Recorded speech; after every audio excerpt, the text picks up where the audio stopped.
Hello, everyone. I hope that you're doing amazing wherever you are in the world. My name is Shikha, and I welcome you to my channel. I'm sorry if you can hear that in the background. There is this dog in a nearby neighbor's house, and I think he wants to get out or get in. I have no idea what's going on, and I can't do anything because they're not home right now. Hopefully, it doesn't bother you too much. Anyways, so in today's video, I actually wanted to speak to you about emotions and how I feel like as I get older, emotions, instead of getting more easier to understand, I feel like they get even more complicated and more confusing to me. I guess because they're becoming more, the more deeper I get into it, the more I'm like, I have no idea what emotions mean and what they're all about. Maybe everyone is like this, I have no idea. But I particularly feel like as an INFJ, I am even more unaware of maybe, perhaps I know other people, what they're feeling, maybe a little bit. But when I think about what I'm particularly feeling, even right now, if I had to kind of name an emotion, I have such a hard time with it. I don't know. I have no idea. Who am I? What am I feeling? It's all a complete mess inside.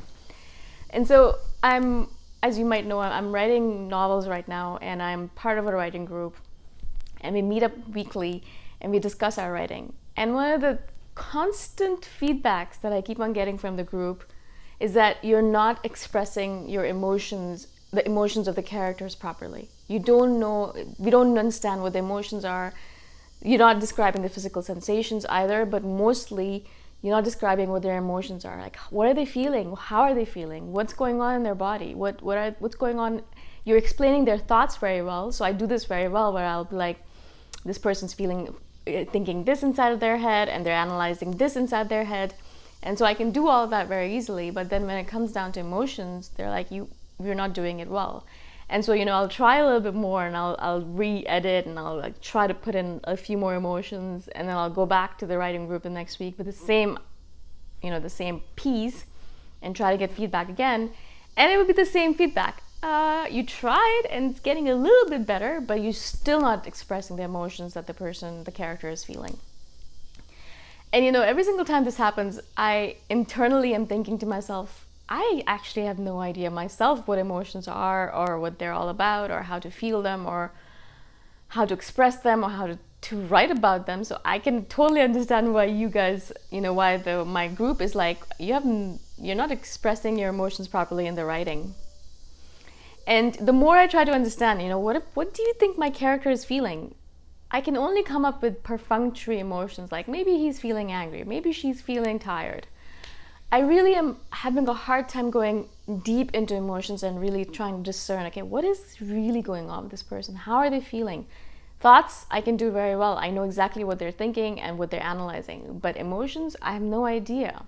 And so perhaps one of the reasons why I became a writer, and one of the reasons why I love writing and reading particularly, is because there's so many writers out there who are able to do this so well. They're able to portray the emotions of the characters in a way that I'll just be sitting there thinking, I feel that. I can feel that. I'm reading it and I can feel it. I don't understand it perhaps particularly, but I can feel that emotion that the writer is expressing. And maybe that's one of the reasons why I actually even got into writing in the first place, because I started journaling first, is to figure out, okay, what am I feeling right now? And instead of actually saying it out loud, because that was really hard for me, I'd write it out. I'd write it out in a journal. I'd be like, I'm feeling, my stomach's hurting, I feel stressed, I feel worried. I'd write all these emotions down, even still very surface level. But just by writing it down, I kind of started understanding a little bit more of what I was feeling. And so I started writing in a journal first, and then I started writing novels, because I thought that it would be, it'd help me not only kind of express my imagination, which is just wild and all over the place, but also it'll help me kind of understand emotions better. I must say that I am not that much further ahead than I was 20 years ago when I first started writing. Was it 20 years ago? 20 years ago. Was it longer than that? Perhaps. Actually, much longer than that. Almost 30 years ago that I started writing. And so, yeah, almost 30 years ago that I started writing. And so it's just crazy. I've been trying for so long to write down emotions in order to understand them, but it's not working out. And so recently I started kind of looking into it a little bit deeper, because I was like, I need to figure this out, because if I don't, I'm going to be spending the next 60 years doing the same thing if I'm still alive, trying to figure out what my emotions are.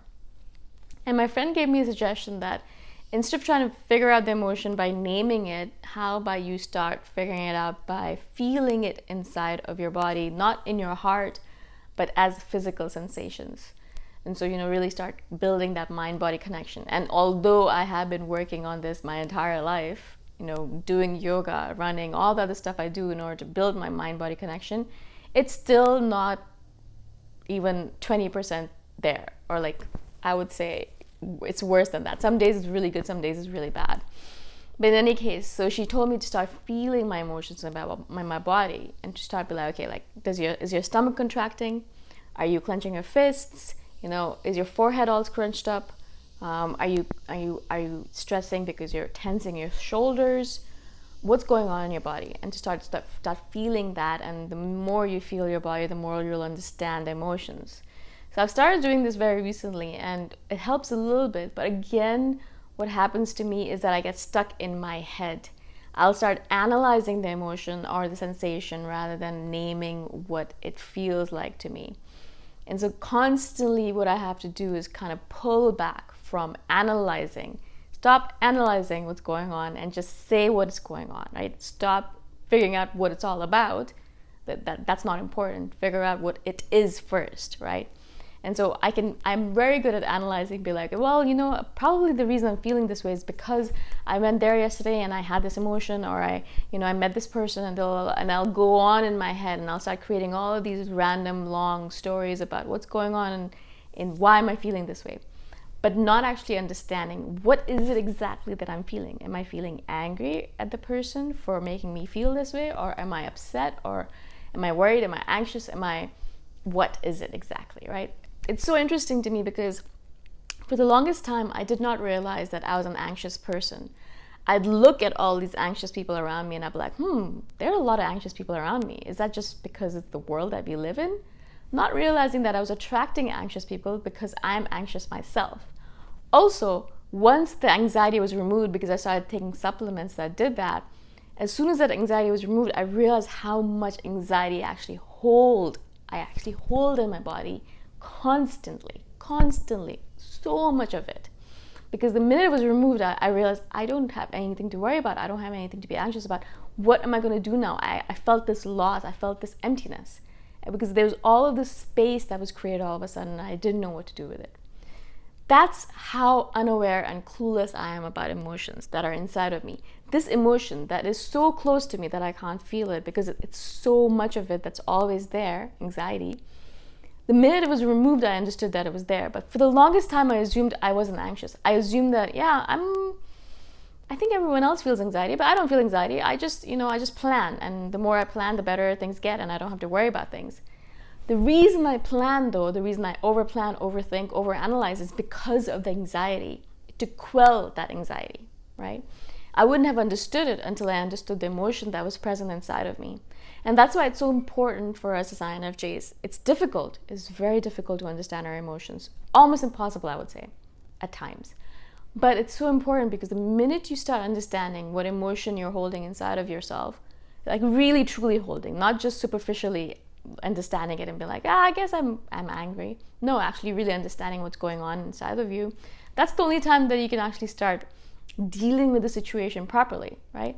Because if you're anxious and you don't realize you're anxious, how are you going to deal with it?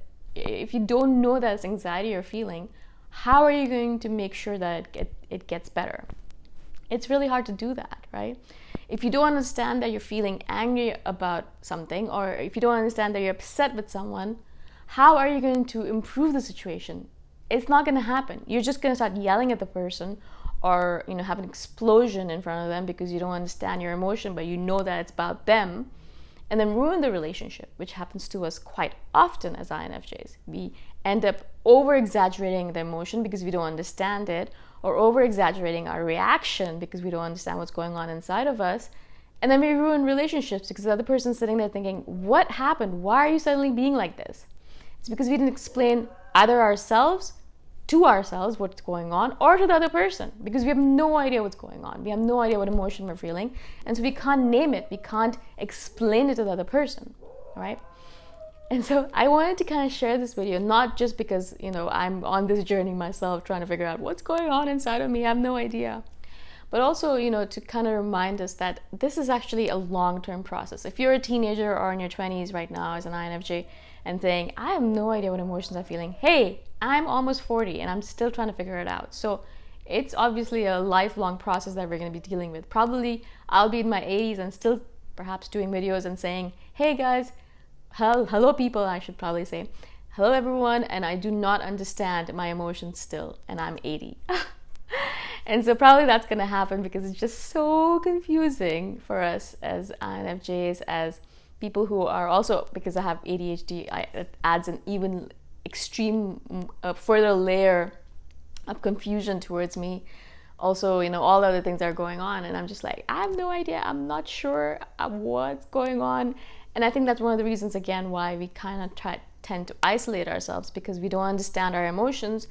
And in order to be around people, it's very important to understand what's going on inside of you, because otherwise it creates confusion, and then you get angry at the person, but it's not their fault, and then you ruin relationships. And so that's why I think, again, why we isolate ourselves too. Why I've been doing that to myself as well.